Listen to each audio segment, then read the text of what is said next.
कारण ते बऱ्याच त्या उद्योजकांसाठी स्कीम्स आणि जे काही योजना, काही इन्सेंटिव्ह, सबसिडी, बऱ्याच काही डिपार्टमेंटचे चालू असतात, परंतु सगळ्या उद्योगांसाठी हा माहीत नसतात.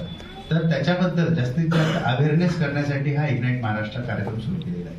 आणि याच्यासोबतच दरवर्षी एक्सपोर्ट कन्व्हेन्शन, इन्व्हेस्टमेंट समिट ह्या पण कार्यक्रम आता मागच्या 3 वर्षांपासून सुरू झाले आहेत. जसं डावोसला एक इन्व्हेस्टमेंट समिट होतं, ग्लोबल इन्व्हेस्टमेंट समिट, तसंच आता प्रत्येक जिल्ह्याला एक डेस्टिनेशन घेऊन प्रत्येक जिल्ह्यात सुद्धा इन्व्हेस्टमेंट समिट सुरू झाले. तर आपण जर बघितलं आपल्या महाराष्ट्रात जवळपास पूर्ण देशभरात जे उद्यम रजिस्ट्रेशन आहे, जे आपण सगळ्या MSME मानकर जिल्हा उद्योग केंद्र मैत्री IDBI कॅपिटल विविध विभागाचे अधिकारी, बँकर्स आणि उद्योजक आज आपल्या आयोजित केलेले आहे. मला वाटते हे 2-3 वर्षापासून हे जो है इस पूरे मुहिम में एंटरप्रेन्योरशिप डेवलपमेंट के लिए पूरे कटिबद्ध है. हम लोग रेगुलर जो CMEGP PMEGP के प्रोग्राम है, इसमें ज्यादा से ज्यादा लोगों को लोन मिले, ज्यादा से ज्यादा एंटरप्रेन्योरशिप इसके थ्रू उनको रोजगार के अवसर भी मिले और उनका सेल्फ एम्प्लॉयमेंट जनरेशन हो. इसके लिए हम लोग पूरा प्रयास कर रहे हैं. इस लेवल पे अवेयरनेस कैंपेन करने की जरूरत है, जो हम लोगों ने DIC के मार्फत हमारा प्लान चल रहा है. हम लोग चाहते हैं कि यहाँ के जो युवा है, यूथ जो है भंडारा के, वो एंटरप्रेन्योरशिप के तरफ जाए और ज्यादा से ज्यादा लोग अपना खुद का सेल्फ एम्प्लॉयमेंट और लोगों को भी एम्प्लॉयमेंट जनरेट करने की उनकी भागीदारी बने. बहुत सारे बचत गट है जो बहुत अच्छा काम कर रहे हैं, MSRLM के भी, माविम के भी, तो उनकी भी जो उद्योग है वो थोड़ा सा आगे बढ़े. बहुत सारे उसमें बहुत पोटेंशियल है अभी, और भंडारा का लैंड बहुत अच्छा है. बहुत सारे ऐसे चीजें हैं जो एग्रीकल्चर के थ्रू यहाँ प्रोड्यूस हो सकता है, और उसका मार्केट भी बहुत आ सकता है, क्योंकि हमारे पास 2 रायपुर और नागपुर 2 बड़ी सिटीज हमारे आसपास के विसिनिटी में है, तो हमारे पास मार्केट अपॉर्चुनिटी भी है. बट जरूरत है यहाँ के युवाओं और यहाँ की महिलाओं को इग्नाइट करने की, जो इस मेरे ख्याल से इस कन्वेंशन का मेन है, मेरे ख्याल से पीरियोडिकली होते रहना चाहिए. इसी के साथ मैं अपना 2 शब्द बोलता हूँ. Thank you.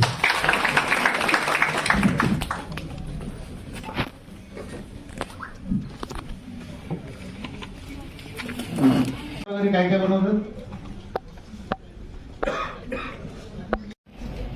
तर आपला महाराष्ट्र हा उद्योग तुम्हाला त्याचं नॉलेज असलं पाहिजे. तर या सर्व स्कीमचं नॉलेज आपल्याला एका व्यासपीठावर आज उपलब्ध होत आहे. याचं नॉलेज असलं पाहिजे. त्याकरता मी तुम्हाला थोडक्यात आज भंडारा जिल्ह्याचे जे डेमोग्राफिक आणि इंडस्ट्री प्रोफाईल आहे त्याबद्दल तुम्हाला थोडक्यात माहिती देईल.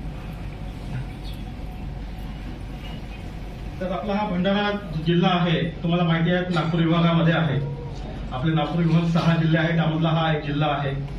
हा जिल्हा आपल्या महाराष्ट्राच्या पूर्वेत्तर भागात आहे. आपल्या जिल्ह्यामध्ये वैनगंगा ही प्रमुख नदी वाहते. एकूण 7 तालुके आहेत: भंडारा, मोहाडी, साकोली, पवनी, लाखांदूर, लाखनी, तुमसा. आपल्या जिल्ह्यामध्ये जवळपास 1000 खेडेगाव आहेत.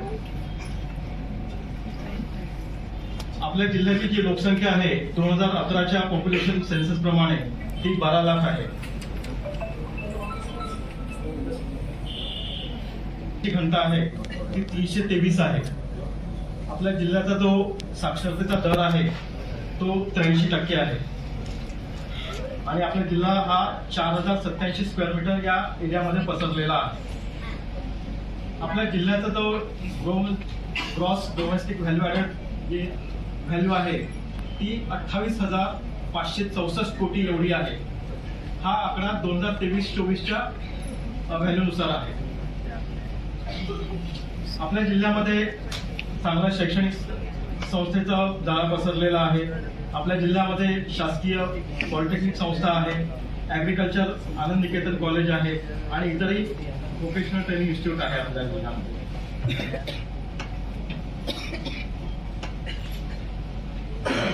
आता सरांनी सांगितलं की उद्योगामध्ये MSMEचा फार महत्वाचा वाटा आहे.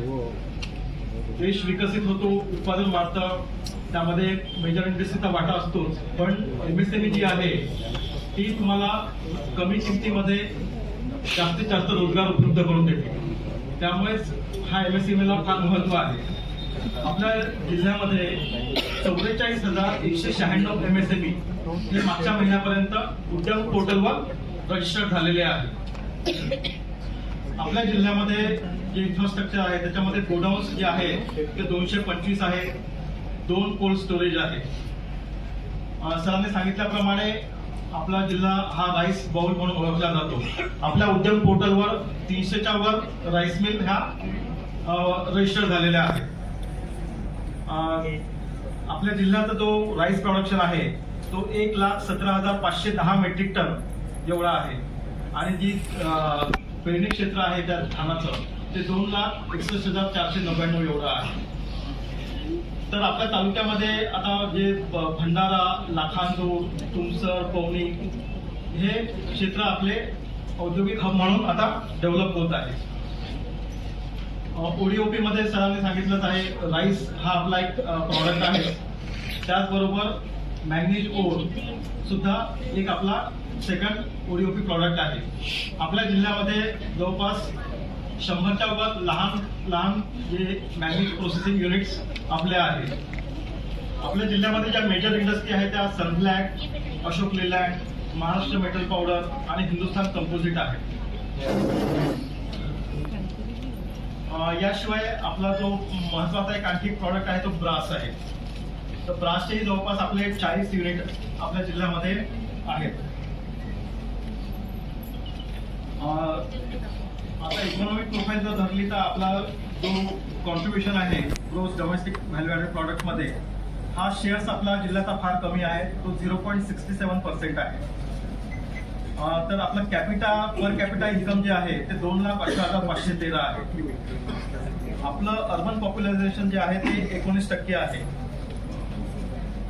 आपले जे पिकं आहे महत्वाचे राईस बरोबर उडद, मूग, तूर हे आहेत.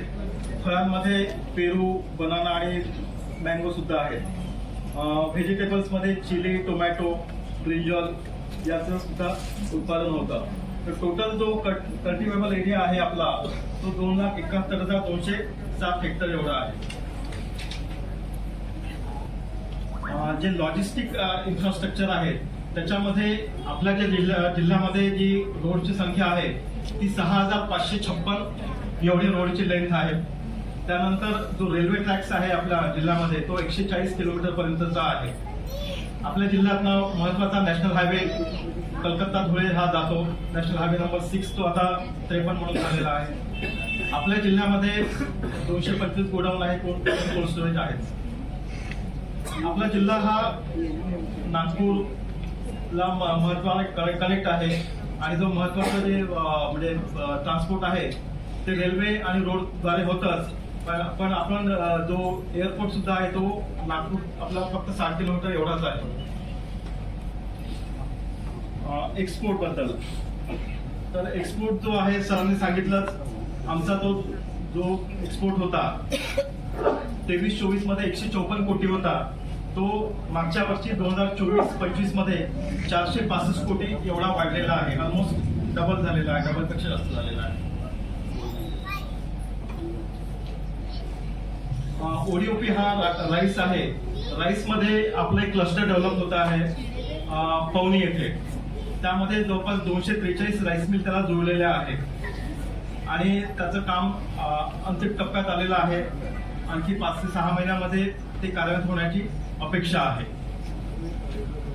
मिनरल ओरचं ही क्लस्टर आपण डेव्हलप करायचा प्रयत्न करतो आहे. मॅग्नीज ओरचं त्याबद्दलही आम्ही सभा घेतलेल्या आहे आणि त्यांना मार्गदर्शन केलेलं आहे.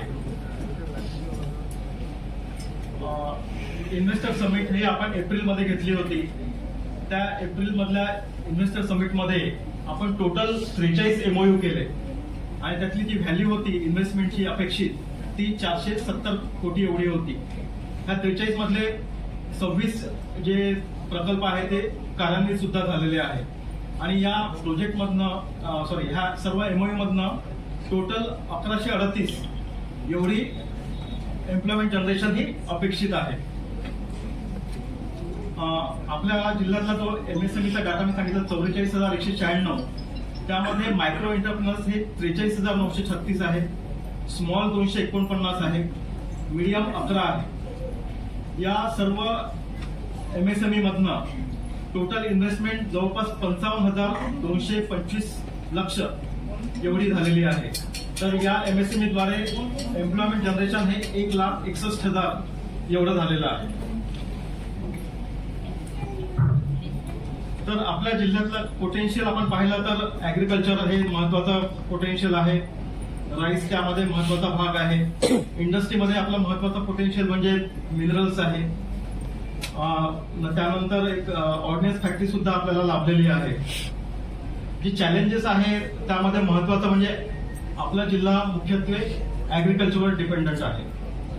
तर त्यामधनं आपल्याला शिफ्ट करून आता प्रोडक्शन आणि सर्व्हिस सेक्टरकडे वळणं महत्वाचं आहे. इन्फ्रास्ट्रक्चर मध्येही आपल्याला बरीच वाढ करायची आहे. एज्युकेशन, हेल्थ केअर मध्ये पण. इंडस्ट्रीमध्ये आपण IT सेक्टरमध्ये अजूनही आपला जिल्हा मागे आहे. त्यामध्ये आपल्याला सुधारणा करावी लागेल. तर याकरता आपल्या शासनाच्या विविध स्कीम्स आहेत. त्याबरोबरही आपल्याला NGOचं सहकार्य सुद्धा घ्यायचं आहे. आपल्या डिपार्टमेंटचे जे इनिशिएटिव्ह आहे सरांनी सांगितलेच आहे तर मी रिपीट करतो. Cluster development. क्लस्टर डेव्हलपमेंटमध्ये आपण एक तालुका एक क्लस्टर याप्रमाणे 7 तालुक्यामध्ये क्लस्टर डेव्हलप करायचा प्रयत्न करतो आहे. 2 आपले ऑलरेडी अंडर कन्स्ट्रक्शन आहे. राईस कौनीला, अगरबत्ती लाखणीला. याशिवाय सेंट्रल गव्हर्नमेंटचे 2 क्लस्टर कार्यान्वित आहे. साकोलीला बांबू क्लस्टर आणि लाखणीला लाख क्लस्टर. याशिवाय आपण भंडारा सिटीमध्ये ब्रास क्लस्टर डेव्हलप करायचा प्रयत्न करतो आहे. तुमसरला जॅगरी क्लस्टर डेव्हलप करायचा प्रयत्न करतो आहे. तुमसरलाच आपण मिनरल क्लस्टर डेव्हलप करायचा प्रयत्न करतो आहे. CMEGP मग सरांनी सांगितलंच आपला परफॉर्मन्स वाढतोच आहे. मागच्या वर्षी आपण 302 सँक्शन केले होते 24-25 मध्ये. तो आकडा आपण डिसेंबरलाच क्रॉस केलेला आहे. आज आपल्याकडे 317 एवढे CMEGP सँक्शन झालेले आहे. तर या जो हा डाटा सांगितला हा तुम्ही सर्व स्टडी केला पाहिजे. एक उद्योजकाला पुढे जायचं असेल तर आपल्या जिल्ह्यामध्ये काय पोटेन्शियल आहे, आपल्या जिल्ह्याची काय परिस्थिती आहे या सर्वांची जाणीव असली पाहिजे. सरांनी सांगितलं त्याप्रमाणे मैत्री पोर्टल, त्याच्यावर आपल्या विविध विभागाच्या सेवा दिलेल्या आहेत त्याचं नॉलेज असलं पाहिजे. तर ह्या सर्व योजनांची आणि जे स्टॅटिस्टिकल डाटा आहे त्याची माहिती घेऊन तुम्ही पुढे जावं अशी अपेक्षा आहे. तर आज सर्वांनी आज आपले विविध विभागांतर्फे जे प्रेझेंटेशन होणार आहे त्याचा लाभ घ्या. मी सर्वांना सक्सेसफुल एंटरप्रेन्योर बनवण्याकरता शुभेच्छा देतो. धन्यवाद. पवनीमध्ये राईस जे होत आहे ते कुठं आहे त्याचे ऍड्रेस? MIDC पवनी. नागपूर रोडला MIDC आहे ना पवनीची. हा, त्या नागपूर रोडलाच आहे. पवनीकडनं नागपूर रोडला जो जातो तिथे आहे. ठीक आहे सर. महास्ट्राईक नावाचा त्याच्याबद्दल एक थोडीशी इंट्रोडक्शन मी देतो.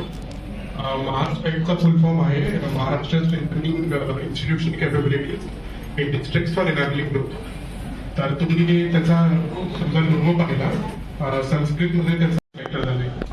तर आपण बेसिकली जिल्ह्याचे सगळे सेक्टर्स आयडेंटिफाय केलेले आहेत. जसं की आता आपण पाहिलं तर आपल्याकडे करवती साडी किंवा सेरिकल्चरचा खूप चांगला स्कोप आहे. खूप चांगलं गोसेखुर्द धरण आहे किंवा छोटे छोटे खूप धरण आहे जिथे टुरिझम खूप चांगलं पोटेन्शियल आहे. फिशरीजचे आपलं खूप चांगलं सेक्टर आहे. फिशरीजचं आपलं खूप चांगलं मार्केट आपण एस्टॅब्लिश करू शकतो. महिला बचत गट आपले खूप चांगले आहेत, महावीर असू दे किंवा MSC अरुण असू दे. आणि आपलं लॉजिस्टिकली पण आपलं खूप चांगलं पोटेन्शियल आहे कारण की आपलं नागपूर आणि रायपूरच्या मध्ये आहे. आणि आपला बेसिकली जो एक्सप्रेसवे बनतोय त्याच्या पण आपण याच्यावर येणार आहे. आम्ही कसं सपोर्ट करू शकतो तसं आम्ही सांगतोय. बेसिकली समजा तुम्ही मॅन्युफॅक्चरर असाल तर आम्ही तुम्हाला गव्हर्नमेंट डिपार्टमेंट सोबत लायसनिंग मध्ये हेल्प करू शकतो. तुमचे अप्रुव्हल्स मध्ये हेल्प करू शकतो. डिपार्टमेंटशी लाईन अप करून देऊ शकतो. तुम्हाला तुमचे प्रपोजल्स फास्ट ट्रॅक करू शकतो. समजा तुम्हाला कुठल्या बाहेर झालेल्या बीट्स ऑर्गनाईज करायचे आहे आमच्यातर्फे तर आम्ही त्यांच्यात सपोर्ट करू शकतो ॲट द डिस्ट्रिक्ट लेवल. तुम्ही तुमचा असोसिएशन्सला आम्हाला सांगू शकता की आम्ही एक बेसिकली सेलर बीट्स ऑर्गनाईज करून देऊ शकतो. त्यानंतर तुम्हाला कुठे इंटरनॅशनल नॅशनल वर्कशॉप्समध्ये जायचं आहे किंवा तुम्हाला एक्सपोजर पाहिजे त्याच्यासाठी तुम्ही आम्हाला येऊन सांगू शकता की आम्हाला असं असं लेवलला आम्हाला एक्सपोजर पाहिजे, त्याच्यात आम्ही सपोर्ट करू तुम्हाला. ई कॉमर्स वेबसाईटवर तुम्हाला काही लिस्टिंग करायची असेल, जेम पोर्टल आहे, फ्लिपकार्ट आहे, अमेझॉन आहे, त्याच्यावर तुम्हाला तुमचे प्रोडक्ट लिस्ट करायचे असेल त्याच्यात आम्ही सपोर्ट करू शकतो.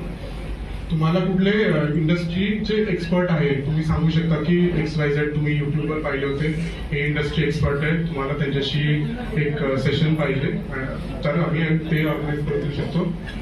स्पेसिफिक स्किलिंग तुम्हाला सपोज आता भंडाराचा ब्रास फेमस आहे, ब्रासमध्ये तुम्हाला काही स्पेसिफिक स्किल्स शिकायची आहे ते तुम्ही आम्हाला येऊन सांगू शकता. आम्ही त्या एक्सपर्ट्सला बोलून एक ट्रेनिंग ऑर्गनाईज करू शकतो. जसं आता तुम्ही एक्सपोर्टर्स आहात तर एक्सपोर्टरसाठी स्पेसिफिक कुठल्या देशात तुम्ही एक्सपोर्ट करतात आहे त्या देशाचे तुम्हाला कोणी एक्सपोर्ट ओरिएंटेड कोणी एक्सपर्ट असेल त्यांच्याशी काही तुम्हाला कन्सल्टेशन पाहिजे असेल तर आम्ही व्हर्च्युअली तुम्हाला कनेक्ट करून देऊ शकतो. तुम्हाला अगेन ट्रेनिंग आणि कॅपॅसिटी बिल्डिंग समजा पाहिजे असेल, कुठल्या गोष्टी ट्रेनिंग पाहिजे असेल ते आम्ही सपोर्ट करून देऊ शकतो. तुमचे इंटरनॅशनल समजा तुम्ही एक्सपोर्टर असेल तर इंटरनॅशनल बरेचसे ISO स्टँडर्ड्स असतात, फूड सेफ्टीचे स्टँडर्ड्स असतात, त्याच्यात आम्ही तुम्हाला लिंकेजेस करून देऊ शकतो. आणि स्पेसिफिकली समजा तुम्ही एक्सपोर्टर असेल तर आपण स्पेसिफिक जे FPOs किंवा आपले महिला बचत गट आहे त्यांच्याशी तुमचं टायअप करून देऊ शकतो. आता तुम्ही समजा महिला बचत गट ब्रासचा एक क्लस्टर फॉर्म करणे, बिकॉज ब्रास खूप जुनी इंडस्ट्री आहे भंडारात आणि आपल्या विदर्भात अजून कुठे एवढं मोठं सेक्टर नाही आहे. तो एक आपला एक मोठा नेक्स्ट इयरचा प्लॅन आहे. एक आम्हाला एक टुरिझममध्ये कल्चरल आणि इको टुरिझमचा एक सर्किट डेव्हलप करायचा आहे.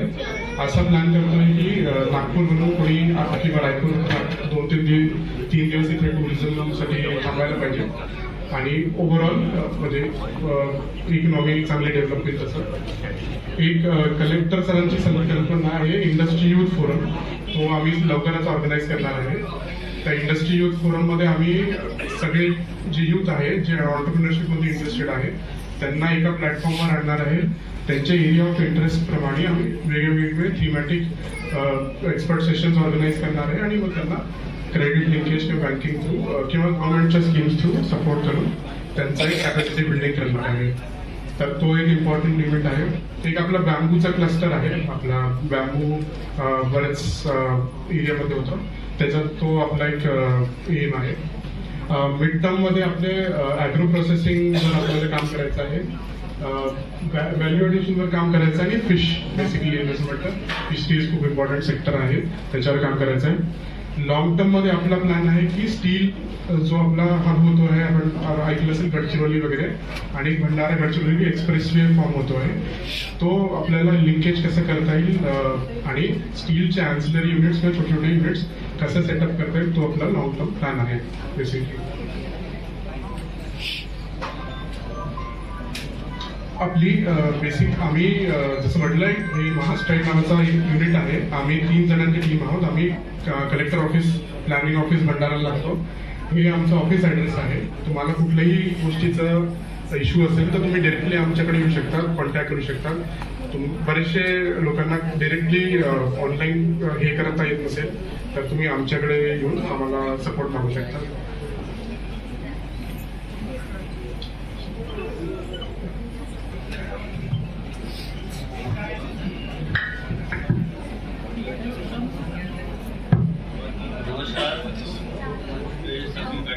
अधिकारियों को नमस्कार. चलेगा ना, आपको कोई प्रॉब्लम तो नहीं है ना? तो जैसा पीयूष ने बताया कि विजन है हमारा महास्ट्राइक का विजन. सर आवाज नहीं आ रहा है, सर आवाज नहीं आ रहा है. महास्ट्राइक का विजन है हमारा. अभी ओके?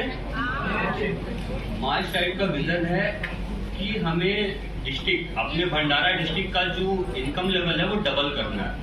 और किसी भी इनकम लेवल को डबल करने के लिए इंडस्ट्री एक मेजर पार्ट है. तो हम स्टेट गवर्नमेंट की तरफ से यहाँ पे डिस्ट्रिक्ट ऑफिस में अवेलेबल है हमेशा.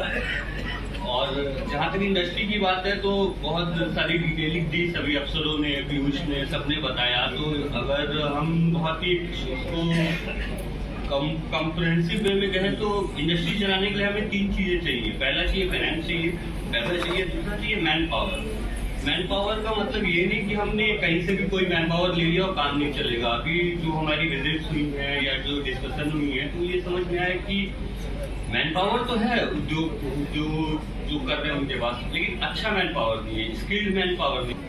तो और तीसरी चीज है इंफ्रास्ट्रक्चर का मतलब बिजली, पानी, बिल्डिंग, और क्या सरकार की तरफ से या डिस्ट्रिक्ट एडमिनिस्ट्रेशन की तरफ से हम आप लोगों को दे सकते हैं, बेटर दे सकते हैं। तो हमारी टीम कंप्रोमाइज करके 3 लोगों से पीयूष खुद एक इंडस्ट्री एक्सपर्ट रहे हैं, और मैं धनंजय पांडे, मैं चार्टेड अकाउंटेंट हूँ तो फाइनेंस के लिए, और हमारी डाटा साइंटिस्ट हैं साहब आज हैं अश्विनी।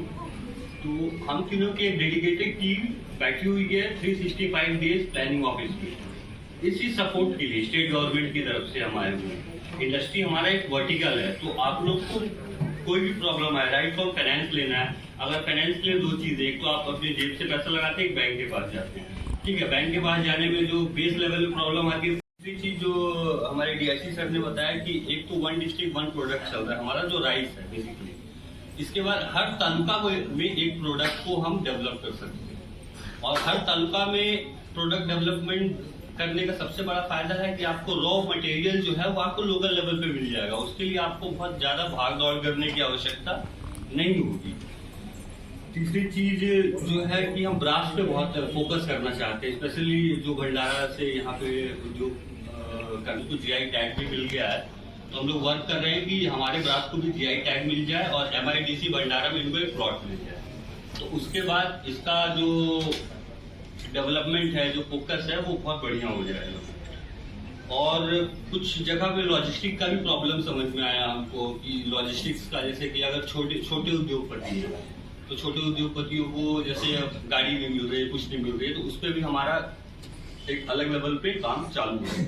तीसरी चीज ये है कि जितने भी सरकारी स्कीम्स हैं वो गवर्नमेंट स्कीम्स एलिजिबल लोगों को मिले। एक होता है कि गवर्नमेंट स्कीम जो है कोटा पूरा करने के लिए कि हमारा ये टारगेट है पूरा करना है, तो हम उस दिशा में काम नहीं कर रहे, हम इस दिशा में काम कर रहे हैं। जो लोग सच में काम कर रहे हैं, अच्छे लोग हैं, उनके लिए हम अवेलेबल हैं, आप कभी भी हमारा सपोर्ट ले सकते हैं। और बताने को तो ऐसी 10, 12, 25 चीजें हैं जो मैं बता सकता हूँ, लेकिन टाइम की अपनी लिमिट है। बाकी हमारे कॉन्टेक्ट डिटेल्स आपके पास हैं, आप या तो डीआईसी सर के थ्रू या प्लानिंग ऑफिस में डायरेक्ट आ सकते हैं। हम लोग अवेलेबल हैं नेक्स्ट 4.5 साल के लिए। 5 साल के लिए थे, 6 महीने हमने यहाँ पे बिता दिए basic survey and all that में। तो with this I would like to end, और सपोर्ट के लिए हम लोग अवेलेबल हैं, और सबका बहुत बहुत धन्यवाद। We are with JDI industries department, उसमें काफ़ी एक्सपोर्टर्स हैं जिनको इंटरनेशनली ट्रैवल करना है, but they don't have some sufficient amount. तो उसमें आप लोग की तरफ से क्या सपोर्ट? फंड्स का नहीं, हम लोग का जो मेन मोटिव है, कनेक्ट किस वे से करें? हमारे और कनेक्ट चलते रहते हैं। तो हमारा ये मेन मोटिव है कि एक्सपोर्टर्स है, और जिन लोगों की फॉरेन में डिमांड है चीजों की, उनका एक कनेक्ट बनाना। बेसिकली वर्चुअल उनको कनेक्शन करा सकते हैं, ओनली वर्चुअल, बिकॉज इवेंचुअली उनको जाने की कोई जरूरत नहीं है आजकल के डे में जो नहीं, बट मुझे अगर प्रोडक्ट डिस्प्ले करना है तो नहीं, एब्सोल्युटली फाइन। ये बहुत वैलिड क्वेश्चन है आपका कि अगर उनको जाने के लिए फाइनेंस चाहिए, तो फाइनेंस की सुविधा का अभी ऐसा कोई प्रावधान सरकार की तरफ से नहीं है कि हम एक्सपोर्ट के लिए भेजें। बाकी हमारी DGFT की जो तो सरकारी अफसर है उनसे ही कनेक्ट करके आगे प्रोसेस करें। हम उनको सपोर्ट के लिए तैयार है। Finance point of view of finance, हम फाइनेंस नहीं कराते उसकी। हम जो प्रोडक्ट अपने हैं, ब्रास वाले हैं, प्रोसेसिंग वाले हैं, कहाँ पे बाहर देशों में वो उसके इम्पोर्टर है, तो हम कहाँ पे कर सकते हैं, वैसा कुछ आइडेंटिफिकेशन सर वो एक प्रोसेस है। अभी तो हम बेस लाइन पे ही काम कर रहे थे। वो आएंगे तो आप बोल रहे हैं कनेक्ट करके, सामने फोन है, आपने कुछ आइडेंटिफाई करके रखा है सर, वो प्रोसेस में है। वो नेक्स्ट मीटिंग में हम उसका बकायदा एक्सपोर्ट का भी अलग से प्रेजेंट।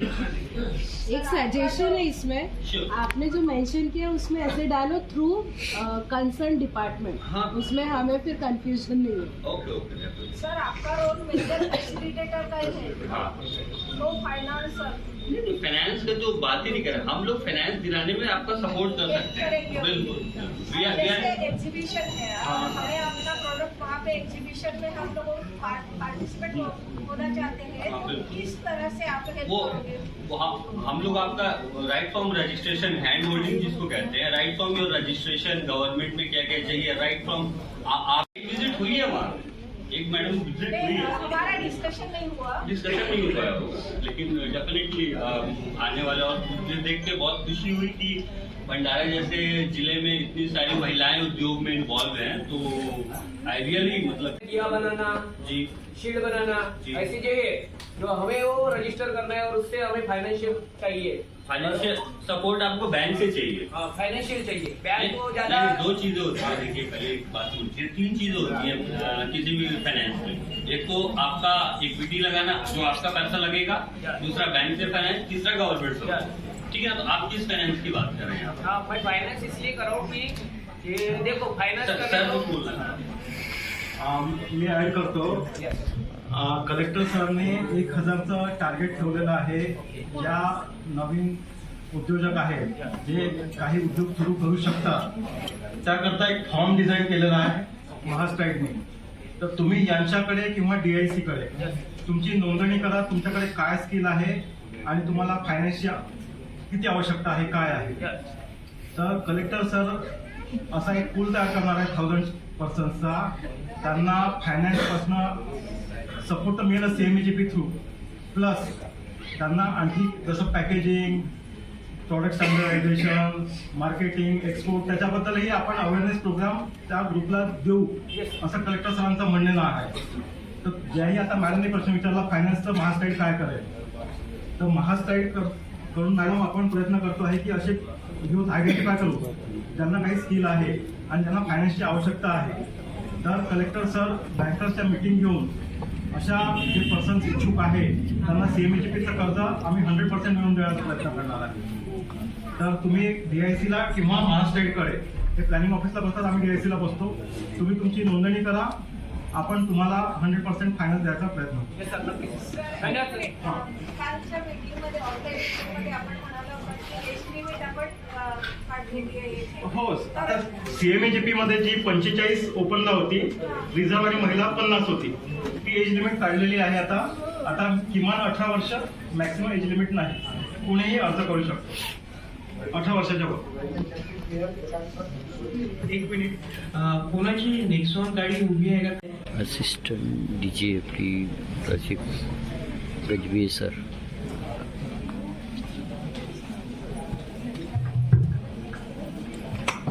Thank you madam. सगळ्यांना नमस्कार, मी प्रतीक गजबी, DGFT मधून director general of foreign trade हा DGFTचा लॉंग फॉर्म आहे। DGFT करते काय, तर ही म्हणते फॉरेन ट्रेड पॉलिसीवर काम, म्हणजे तुम्हाला कुठलीही वस्तू भारतापासून विदेशामध्ये पाठवायची आहे किंवा विदेशापासून भारतामध्ये आणायची आहे, तर यासाठी लागते एक IEC म्हणजे इम्पोर्टर एक्सपोर्टर सर्टिफिकेट। तर ही जी सर्टिफिकेट आहे ही सर्टिफिकेट देते तुम्हाला DGFT। तर या सर्टिफिकेटसाठी जे कागदपत्र आहेत, काय लागतात तुम्हाला, त्याच्या व्यतिरिक्त जोही तुमचा प्रोडक्ट असेल, समजा राईस आहे किंवा आता इथे साहेबांनी सांगितलं, GM सरांनी सांगितलं ब्रास वगैरे तुम्ही म्हणजे इथून एक्सपोर्ट होते है ना, तर त्याचे तुम्हाला फॉरेनमध्ये बाहेर कसे काय मिळतील, तर याच्यासाठी DGFT हे जे बेसिकली हे सर मिनिस्ट्री ऑफ कॉमर्सची एक विंग आहे। तर त्याच्यामध्ये बाहेर शोधण्यासाठी विदेशातले एक गव्हर्नमेंट एक पोर्टल लॉन्च केलं आहे, ट्रेड कनेक्ट म्हणून। ठीक आहे, तर या ट्रेड कनेक्ट मधून तुम्ही स्वतःला म्हणजे रजिस्टर्ड करून त्यानंतर तिथून तुम्ही बायर आपले फाइंड आउट करू शकता। पण त्यासाठी तुम्हाला IC जो एक बेसिक डॉक्युमेंट आहे, तर तो तुम्हाला आधी पहिले सुरुवातीतून तुम्हाला करावं लागते। त्या व्यतिरिक्त जसं पोस्ट ऑफिस आहे, इथून तुम्हाला म्हणजे विदेशामध्ये काही आपलं जो प्रोडक्ट आहे तो पाठवायचा आहे किंवा ॲज अ सॅम्पल म्हणून पाठवायचा आहे ना, तर त्यासाठी पण IC आवश्यक आहे। म्हणजे IC हा असा एक डॉक्युमेंट आहे की तुम्ही याच्या थ्रू इंडियामधून बाहेर कोणती वस्तू पाठवायची किंवा इंडियामधून बाहेर विदेशातून इंडियामध्ये आणायची आहे, तर यासाठी जो लागणारा डॉक्युमेंट आहे तो आहे IEC। तर हा डॉक्युमेंट आपण कसं काय प्राप्त करू शकतो, तर एक PPTच्या माध्यमातून माझे जे कलिग आहेत रितेश ठाकूर ते तुम्हाला सांगतील.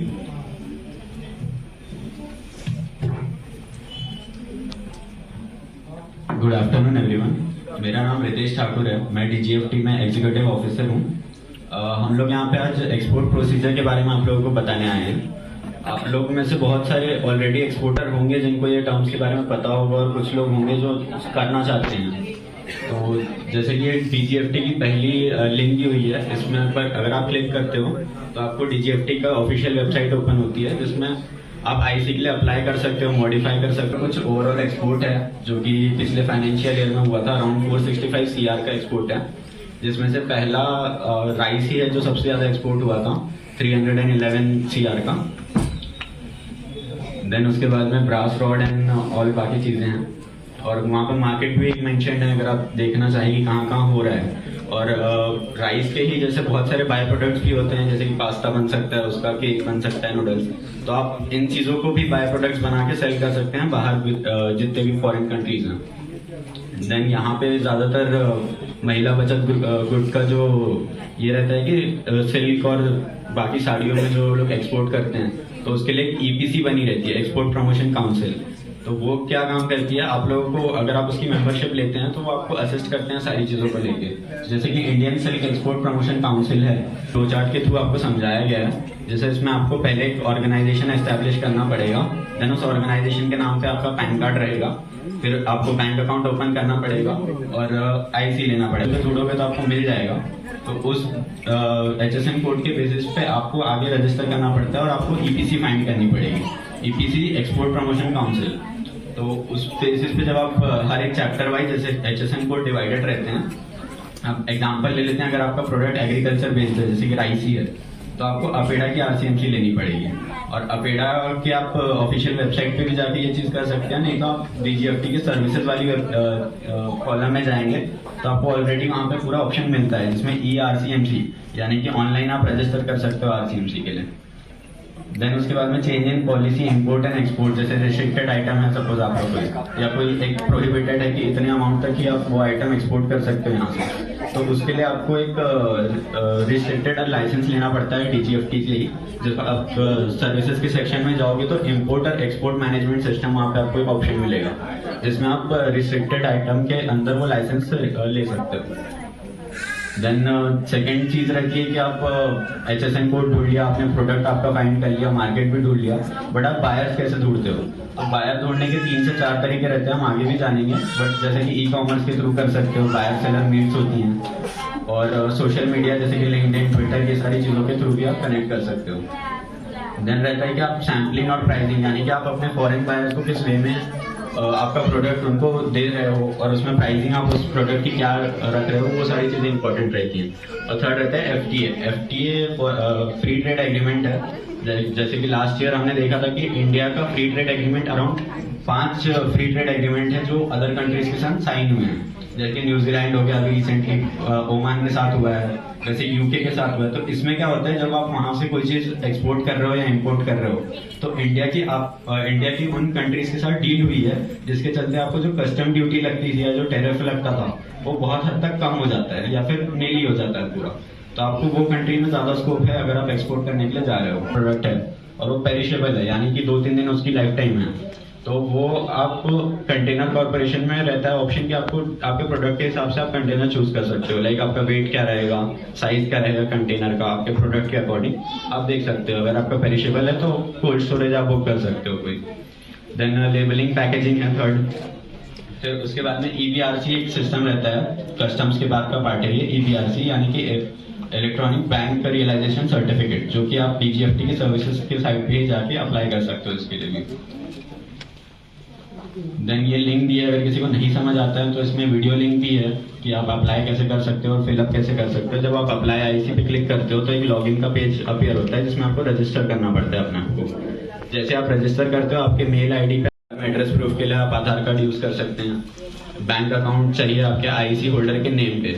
और इसमें एक चीज ध्यान रखने वाली चीज रहती है कि आधार कार्ड और जो आपका ऑटो जनरेशन पे है आजकल, तो आपको 24 आवर्स या फिर 1-2 दिन के अंदर आपके मेल पे IC, और ये 3 to 5 years तक है वैलिड रहती है. आप फिर से उसको रिन्यू करवा सकते हो. तो आपका आईसी बन चुका है, आप इस पर लॉग इन करोगे तो इस पर आपको मार्केट भी मिलता है, बाकी सारी चीज़ें भी मिलेंगी। इसमें सर्टिफिकेट ऑफ ओरिजिन का एक ऑप्शन रहता है जो कि फॉरेन बायर्स की रिक्वायरमेंट रहती है मोस्टली। अगर आपका कोई प्रोडक्ट है जो वो ले रहा है, कंसेंशन है, जैसा मैंने बताया कि आपको इम्पोर्ट कराना पड़ता है, जिसकी आपको ऑब्लिगेशन अराउंड 18 मंथ्स में पूरा करना पड़ता है। इसके लिए भी डॉक्यूमेंट्स हैं सिमिलरली, जैसे कि चार्टर्ड अकाउंटेंट सर्टिफिकेट है, इसमें एमएसएमई का ही उद्यम आधार ये सारी चीज़ें लगती हैं, वो मेंशन्ड है। आप आगे जब एक्सेस करोगे तो आप पढ़ सकते हो। देन स्टेटस होल्डर सर्टिफिकेट रहता है। अब ये उन लोगों के लिए जैसे कि बहुत एस्टैब्लिश कोई फॉर्म है जो एक्सपोर्ट ऑलरेडी कर रही है, तो सपोज उनको डीजीएफ की एक ये वर्किंग डेज पे रहती है। अगर आप उस पर जाके कनेक्ट करना चाहें तो हमारा कोई ना कोई ऑफिसर आपसे कनेक्ट करता है और आपके जो भी क्वेरीज हैं छोटी या बड़ी वो आप जाके क्लियर करवा सकते हैं जन सुनवाई पे। आपको कोई ना कोई असिस्ट कर देगा। इसके लिए सिंपली आपको डीजीएफटी की वेबसाइट पे जाना पड़ेगा। सर्विसेज या अबाउट अस वाला सेक्शन जो रहता है उसमें एक जन सुनवाई पोर्टल आपको दिख जाएगा। जब आप उस पर क्लिक करते हैं तो नीचे आपको आरएस जितने भी रीजनल अथॉरिटी हैं उन सारी इन्फॉर्मेशन मिलेंगी। वीडियो लिंक्स आपको वहाँ पे मिल जाएगा। जैसे आप उस पर क्लिक करोगे तो जूम मीटिंग या गूगल मीटिंग जो रहती है वो ज्वाइन हो जाएगी और आपको कोई ना कोई उस पर्टिकुलर टाइम के अंदर 10:30 से 11:30 के बीच ज्वाइन कर लेगा। दर्शनी सोनार मॅडम, मैत्री कायद्यावर आणि Shri Akash Dhage sir ease of doing business या विषयावर उपस्थितांना मार्गदर्शन ऑनलाईन मार्गदर्शन करतील अशी मी त्यांना विनंती करते. मैत्री टूथब्रश संकेतस्थळ फेब्रुवारी 25 पासून उद्घाटन झाल्यानंतर जवळपास 3000 अधिक क्लिष्ट तक्रारींची दखल घेऊन त्याच्यावर निर्णय झाला. दुसऱ्या प्रकारे ईमेल थ्रू आपल्याला काही तक्रारी प्राप्त होतात, ज्या मैत्री टीम जी आपली कन्सल्टंट टीम आहे त्यांच्याकडून त्या संबंधित विभागांना पाठवले जातात व त्यांचा निपटारा केला जातो. यामध्ये अनुत्तरित राहिले जे क्लिष्ट प्रकरणे असतात त्यांचा निर्णय घेण्यासाठी त्यांची जीआयएस सिस्टम ऑनलाईन जी आहे त्यामुळे आपल्याला road, train, airport, pipeline, police station, fire station या सगळ्याची अवेलेबिलिटी पडते. एमआयडीसीचं जीआयएस हे आता इंडिया इंडस्ट्रियल लँड बँक ह्याबरोबरही इंटिग्रेट झालेलं आहे आणि त्यांचं लँड ऍप्लिकेशन अलॉटमेंट मैत्री आहे की तुम्हाला इंडस्ट्रीशी रिलेटेड ज्या सेवा आहे त्या स्पेसिफिक टाइमला मिळायला पाहिजे. जसं मी उदाहरण देतो आमच्या डिपार्टमेंटचा, त्या पोर्टलला 26 डिपार्टमेंटच्या 104 सेवा संलग्न केलेल्या आहेत. आता आमचं इंडस्ट्री डिपार्टमेंट मैत्रीमध्ये काय सेवा देतं? 3 प्रकारच्या सेवा देतं. ईसी एलिजिबिलिटी सर्टिफिकेट, त्यानंतर स्टॅम्प ड्युटी एक्झिबिशन सर्टिफिकेट आणि इंडस्ट्रियल प्रमोशन सबसिडी. याकरता टाइम लिमिट ठरवून दिले आहे. म्हणजे आता ऑफिस मनमानेप्रमाणे आपलं काम करू नाही शकत. तुम्ही अर्ज केला, तुम्हाला इंडस्ट्रीला इन्सेंटिव्ह पाहिजे आहे, आमच्या ऑफिसला तुम्ही मैत्री पोर्टलवर ऑनलाईन अर्ज केला, तो अर्ज आम्हाला ईसी करता 30 दिवसामध्ये डिस्पोज करावाच लागतो. जर तो आम्ही नाही केला तर त्यांनी सांगितल्याप्रमाणे एम्पॉवर्ड कमिटी आहे, उच्चस्तरीय अधिकार कमिटी जी सेक्रेटरीच्या अंडरमध्ये आहे, डेव्हलपमेंट कमिशनर सर त्यांचे मेंबर आहे. ती कमिटी डायरेक्शन देऊ शकते सरळ डिपार्टमेंटला की हे तुम्ही निकाली काढा, नाहीतर ते स्वतःच निकाली काढू शकतात. त्यामुळे तुम्हाला इंडस्ट्री रिलेटेड जे काही सेवा आहे त्या विदिन टाइम लिमिट मिळण्याची गॅरंटी मिळालेली आहे. समजलं? तुम्हाला पोल्युशनचं सर्टिफिकेट पाहिजे आहे, तुम्हाला फायर एनओसी पाहिजे आहे, तुम्हाला पॅकेजिंगचं सर्टिफिकेट पाहिजे आहे, लीगल मेट्रोलॉजी देतं. अशा विविध डिपार्टमेंटला टाइम लिमिट दिलेले आहे आणि प्रत्येक डिपार्टमेंटच्या त्या सेवाला एक कालावधी दिला आहे. 2 आठवडे, 3 आठवडे, 4 आठवडे. त्या आठवड्यामध्येच तुम्हाला त्या सेवा मिळतात. तर नाही मिळाला तर ते ग्रीव्हन्स म्हणून आहे तुम्हाला. त्या पोर्टलला तुम्ही तुमच्या तक्रारी सुद्धा नोंदवू शकता. त्या तक्रारीची त्वरित दखल घेऊन संबंधित डिपार्टमेंटला डायरेक्शन दिल्या जातात की यांचा हा प्रश्न निकाली काढा. तर कुणाला काही बोला.